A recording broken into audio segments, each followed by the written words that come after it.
Section 9.1 was all about estimating the population proportion. So taking the idea of sample distribution of the sample proportions, and applying it to the proportion with confidence intervals.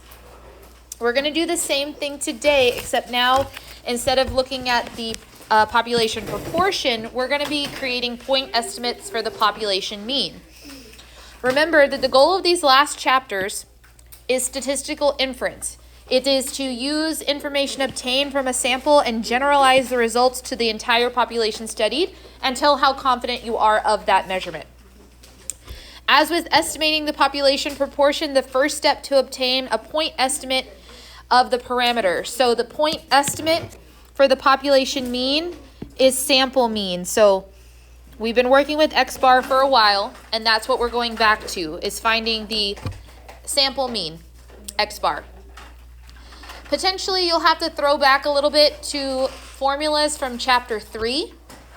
So if you're like, where'd Miss Quigley get that formula? The answer is probably chapter 3. We're going to jump right into it. We're going to use this example all day. It says the website, fueleconomy.gov, allows drivers to report the miles per gallon of their vehicle. The data in Table 2 show the reported miles per gallon of a 2014 Toyota Camry for 16 different owners. Obtain a point estimate of the population mean miles per gallon of a 2014 Toyota Camry. If we think about the old school formulas we had for X bar, for the sample mean, in chapter 3, that formula was the sum of the samples themselves divided by the number. So we're going to add up the data from the table, and we're going to divide it by the number of objects in the table. We're finding the sample mean, which is like old average. We're finding added up, divide by the number.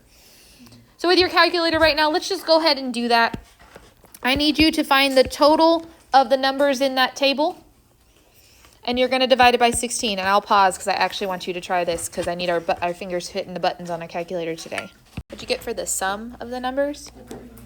449.6, and we divide that by 16, which means that X bar is equal to 28.1 miles per gallon. As a side note, the book made a point to point this out to us. In theory, we should always round the sample mean to 1 decimal more than the data. Our data was already 1 decimal, so technically we should round this to 2 decimals, but like we didn't have to round. It was a nice, pretty number. Yeah, it only gave us 1 decimal. So we're good. We don't have to put 0.10, but theoretically we should. Now, because I know we're going to use this later, and I know I had us focus on our Excel skills during chapter 3, do y'all remember how to find X bar on the calculator? Like not the way we just did it? No. So everybody with me right now, and I know you just typed all those numbers, we're going to type all 16 of them again. We're going to go to Stat and then Edit. Most likely your calculator has stuff in there because my class before this was doing some regression work. So how do you reset your calculator? Second plus 712. Don't try to delete the list because sometimes you accidentally, instead of clearing it, delete it and it's a whole mess. Just reset the calculator. And I want to pause again. I want you to type in all 16 values. We're going to need this particular data throughout the whole notes, which is why I'm taking the time to do this now. Go ahead and type all 16 data points into L1 and then don't clear your calculator for the rest of the day. Once you have it all typed in, you go to Stat, you go to Calculate. We are doing single variable statistics. You probably always politely ignored options 1 and 2. We're using option 1 here on your Calculate menu. If we use option 1, list 1 is where you put it, so we don't really have to change anything. We go down to Calculate and we press Calculate. It's going to give you a whole lot of info. Leave this info up on your calculator as long as possible. And if it goes away, you just go back to the 1 variable statistics. Notice what it says for X bar. What does it say? 20.1. Boom, 28.1.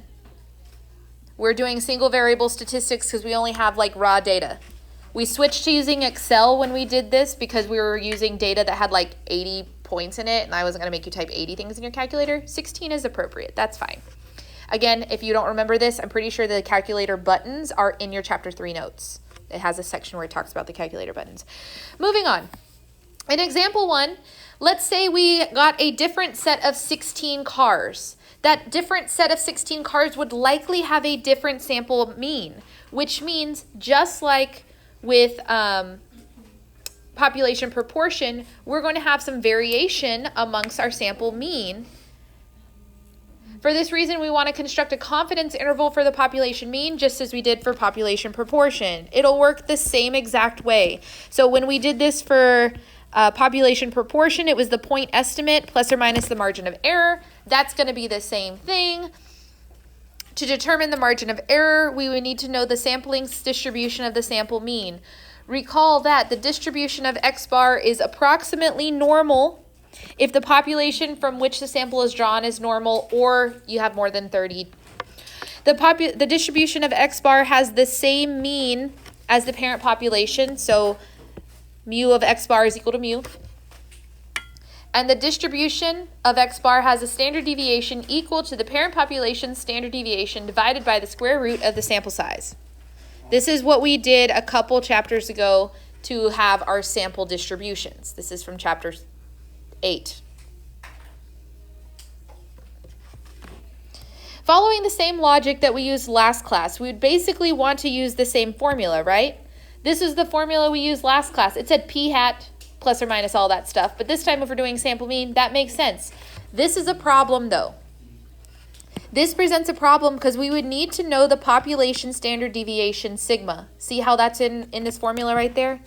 That's the population standard deviation.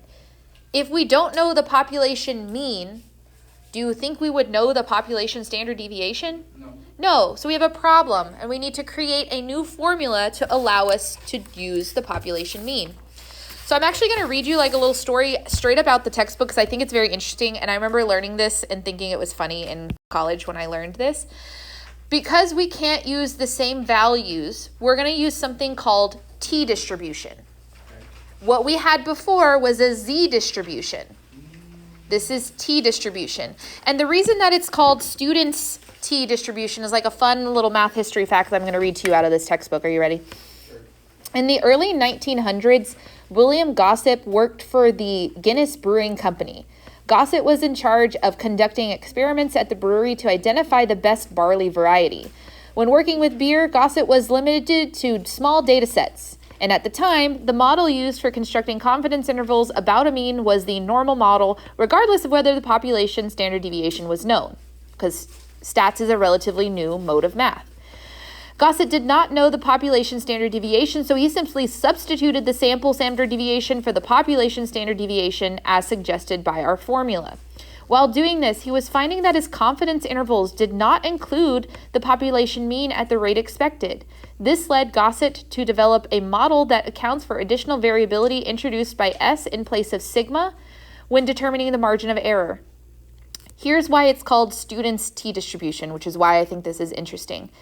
Guinness, the company, would not allow Gossett to publish his results under his real name because Guinness is very secretive about its brewing processes. It wouldn't even let this man publish statistical data that it got, not even about the brewing process. That's how secret it is. But so they made him choose a pseudonym, which is like a fake name. And why he chose the name student, I will never know. But when we're talking about students' t distribution, if you Google for stuff and it says Gossett's t distribution, that's the same thing. He just had to use a fake name to do this. I just think that's interesting that like this company was like, cool, you invented literally something that will change the face of statistics, but you can't call it your own thing because you work for us. Rude. Anyways, this formula right here that's in this little box for students' t distribution works like the z distribution that we had from the earlier chapters. Recall that the z value is found by x bar minus mu. Oh my gosh, my pen is not writing correctly. Divided by sigma. But remember, sigma was what we didn't know. So instead of using sigma to divide by, this t value works like a z value, divides by the sample standard deviation divided by the square root of n. So it's similar, just different enough. In fact, let's highlight the differences here. Our standard deviation is no longer sigma. It's the sample standard deviation divided by the square root of n.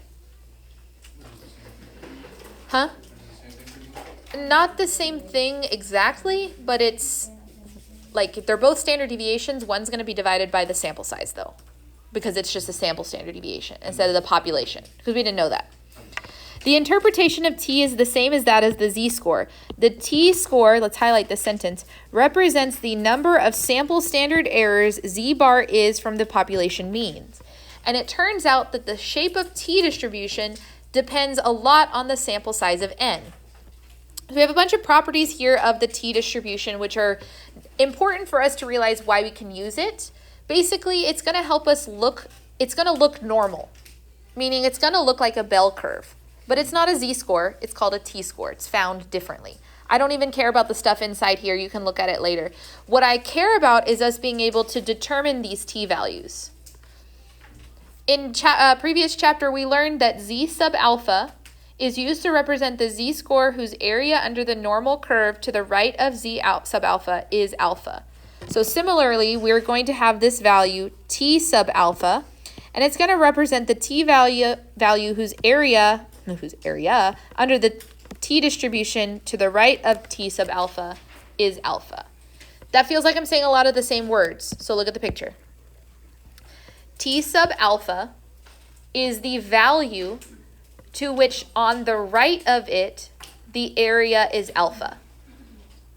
So I'm looking for the t-score that makes this area a particular number. So it's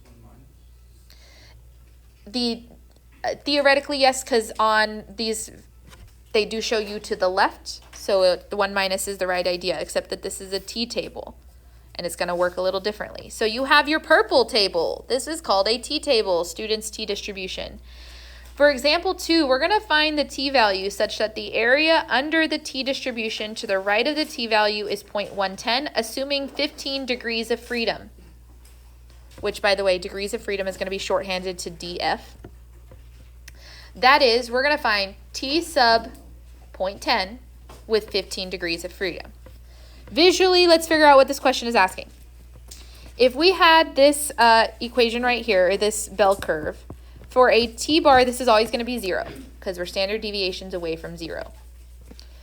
We know that we're looking for this some sort of area where this area is 0.10. That's what we're looking for. The value right here would be t sub alpha, or t sub 0.10. We need to figure out what that number is. So we go to the purple table that you have. I'm going to write some stuff down so that you can write it, and then I actually uploaded the table this time because I think it's a little bit harder to read. On the table for t distribution, you're going to look at the row that's titled degrees of freedom 15. You're going to look at the column that says 0.10. Whatever that overlap is the number I want. So let me show you how to read this. So the number in this box when I've looked at that table is 1.341, which means that we would answer the following way. It's kind of confusing. You don't just say t sub 0.10. You say t sub 0.10 with degrees of freedom equal to 15 is 1.341. So you have to explain that we found this with an alpha and a degrees of freedom. The book does make a point to say if your degrees of freedom is not on the table, use whatever's closest. And if your area is not on there, use whatever's closest because they gave you certain ones. Theoretically, I think it means all the questions out of the book will be on the table, but you never know. Okay, so now that we have an ability to find a t-score, we can go back to building confidence intervals. We have our t-chart here, yes? On the side has all of the degrees of freedom. What was the degrees of freedom I'm using? 15. Why do you think I'm using 15 as degrees of freedom in context of what we've already done today? Because it's what it says on here. The problem we started with, how many data points did we have? 16. Degrees of freedom is always one less than your sample size. We had 16 cars we were looking at. We use 15 as my degrees of freedom. So I'm looking at this row entirely. I'm also looking for the area in the right tail to be which of these numbers? 0.10. So that's the column I'm looking at. I go for where the column and the degrees of freedom row meet up. What number is there? 1.341. So similarly to when we did this for p hat and for the population proportion, constructing a percentage confidence interval for mu, we need to make sure the sample data comes from a simple random sample. We need to make sure the sample size is small relative to the population, and that comes from a population that is either normally distributed or the sample size is large. So that's the n larger than 10, right? Theoretically, this will always happen for you, but you always want to check. A percentage confidence interval for mu is given by the following lower and upper bounds. This looks very familiar. This is very similar to what we did for p hat, except that we're not using a z table, we're using a t table. And instead of sigma, we're using s. The upper bound is just the opposite of that. So instead of subtracting from x bar, we're going to add to x bar. T sub a divided by 2 is still called the critical value with n minus 1 degrees of freedom.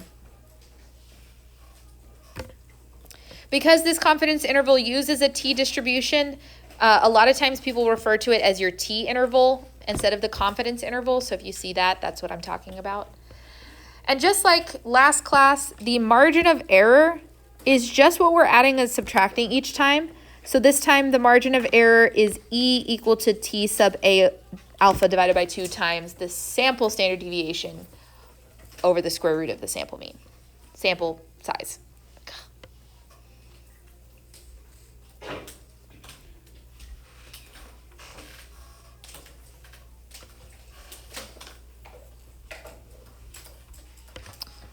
Okay. Just as a little bit of extra information about this third bullet point from the main idea bucket, that says data come from a population that is normally distributed or sample size is large. We skipped this section when we were in chapter 7 because it really wasn't that exciting. We need 2 pieces of information out of it. So this is technically from 7.3, but we're going to use it. To verify this normality condition of our data, unlike Gossett, we can't just assume it works every time. We know from what we've studied before that if our value is larger than 30, the data is normal. So if it's larger than 30, literally not a problem. Go ahead and use everything I just told you. However, if the sample size is less than 30, we have to make sure that the data appears normal enough. LOL, normal enough.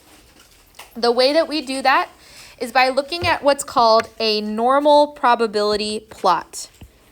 A normal probability plot is the content that we did not look at in section 7.3 because we skipped that section, but I got you right now.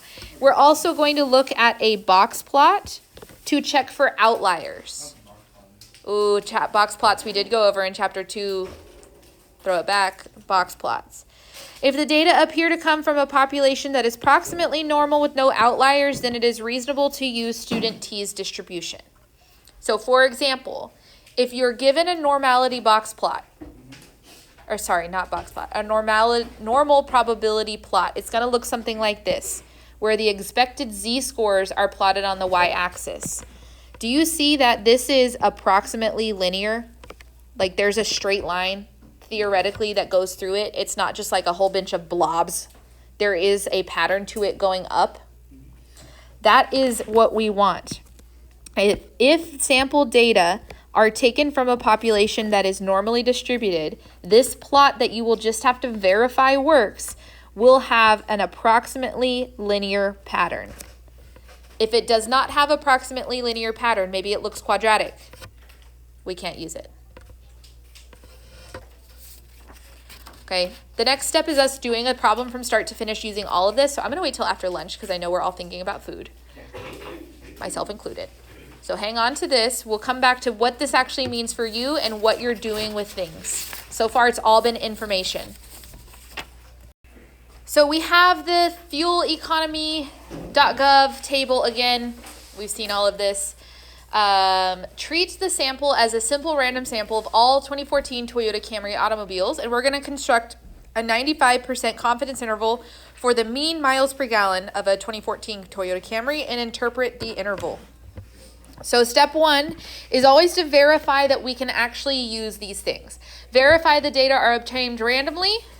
That's the first step, is obtaining it randomly. Does it say that we've obtained it randomly? Simple random sample, boom, done, check. And the sample size is small relative to the population size. Think about how many 2014 Toyota Camrys there are on the road. Is 16 smaller than 5% of that population? There's probably less than 5% of the population just in Dallas, right? Okay, we're good. So sample size is small. That's what it's saying right here. There are likely thousands of 2014 Toyota Camry vehicles on the road, so 16 is small enough. We're also going to use the probability plot to verify the data come from a population that is normally distributed, and a blocks plot to verify that there are no outliers. So I've already given you that, and for most of the problems you have, you're just going to need to be able to look at them and make sure it's what you want. So theoretically, if we look at this data, is it essentially linear? Yes, that's good. We need it to be essentially linear. And then if we look at the box plots, are there any outliers? Remember, outliers were outside of the box and whisker. No, we're good. So that means that we don't have any outliers, and it's approximately normal enough, so we can use the things from this table. It says to first compute X bar and sample standard deviation. We technically did this in example 1. What was X bar from example 1? 28.1 miles per gallon. And since we need the sample standard deviation, this is why I told you to leave your calculators alive. So everybody press on your calculator. I assume it turned off during lunch. You should still have the one variable statistics on your screen. Yep. You're looking for S. 2.3799. We're going to round to 2 decimals. 2.38 miles per gallon. So it's the sample standard deviation is there on your calculator. You see how it has population there? It's guessing for you, but we're using the small s. If you don't have a calculator, you can go back to Excel and do sample standard deviation the way we did that in Excel back in chapter 3. So we do have those skills. Step 3, determine the critical value T sub alpha divided by 2 with n-1 degrees of freedom. So if in this question we are doing a 95% confidence interval,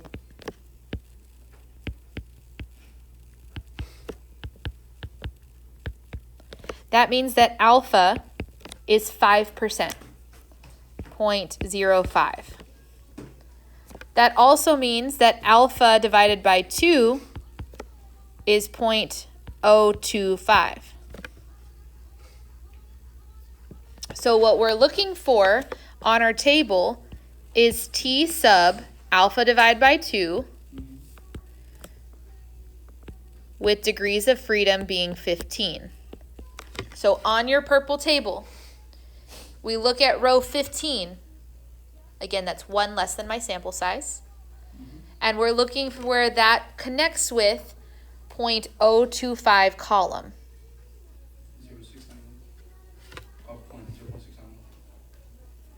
No. So you're looking at the 15th row. Are you on row 15? Yeah. Okay. You want this to be the column, 0.025. 2.131.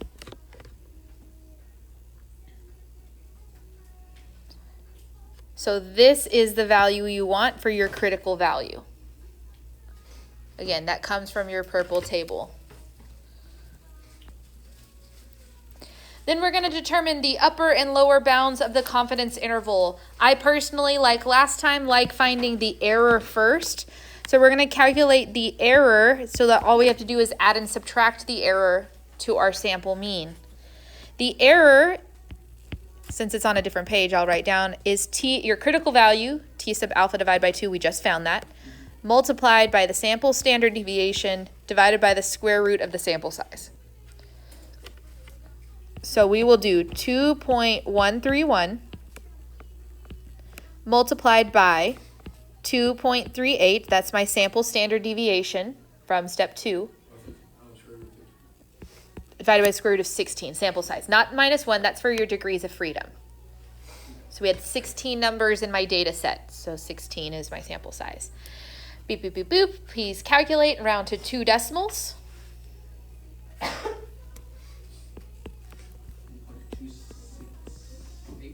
Which means 0.27, 1.27. So that's my error. My lower bound, if you remember, is simply the x bar minus that error. So we are doing 28.1 minus 1.27. My lower bound for this confidence interval is 26.83. If I go to do the upper bound, it's literally almost the same thing, except this time we are adding the error to the sample mean. So 28.1 plus 1.27, which means the upper boundary of this confidence interval is 29.37. When we interpret this, we would say we are 95% confident that the mean miles per gallon of all 2014 Toyota Camry cars is between 26.83 and 29.37.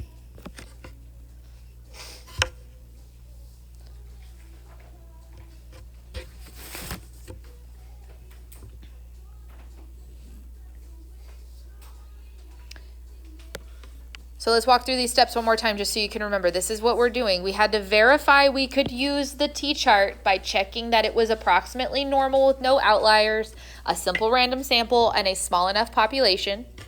We found x bar and the sample standard deviation from our single variable stats on our calculator or potentially Excel.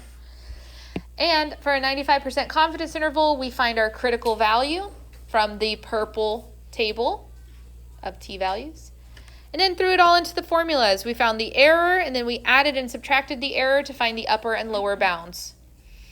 Something I want you to notice that's kind of interesting, if we think just simply about our t-chart here, notice that the t-value that we got, our critical value, was 2.131 for the area being 0.025.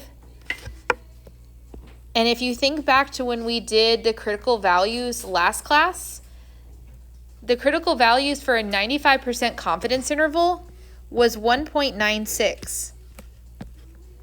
So we are using a different critical value here because the width of the interval is wider. The critical value is necessary to account for the increased variability due to using the sample standard deviation instead of the population standard deviation. So we are going to have wider intervals when it comes to the sample mean, just based on the fact that we have to use degrees of freedom.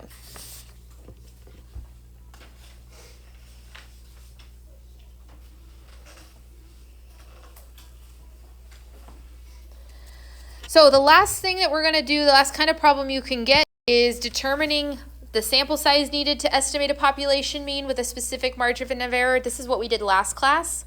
It's actually very, very, very similar to last class's formula. This is not a typo, but what do you notice is back in this formula that we did not use earlier? Well, we did use that earlier. What is your purple table? What's at the top of it? What's it called? Students. Oh, there's no T. There's no T. What's back? Z. Z. That's not a typo. That's on purpose. We do the sample size using the z-score, because if we needed sample size to determine the degrees of freedom, and if we don't know the sample size, because that's what we're trying to find, we can't use the t-value, because we don't know the degrees of freedom to even read the table. So if we look at this question, it says, we again need to consider the problem of estimating the miles per gallon of a 2014 Toyota Camry. How large a sample is required to estimate the mean miles per gallon within 0.5 miles per gallon with a 95% confidence? This is the error that they want to have. Here are some things I know about a 95% confidence interval. Based on what we learned last class, the critical value for a 95% confidence interval is 1.96. That's just something we can memorize. It's in that cute table I told you to put stars next to last class. We already found in the previous problem that the sample standard deviation is 2.38 miles per gallon. That came out of my calculator. We also know that the error that we are looking to have is 0.5 miles per gallon. So all we have to do with these three things is throw them into the formula that's clouded on the top of your paper. We would say the sample size we need for this would be equal to 1.96 multiplied by 2.38 divided by 0.5, and that quantity squared. Exactly the formula we have up there. Boom, boom, boom. We throw that in a calculator, and what do you get?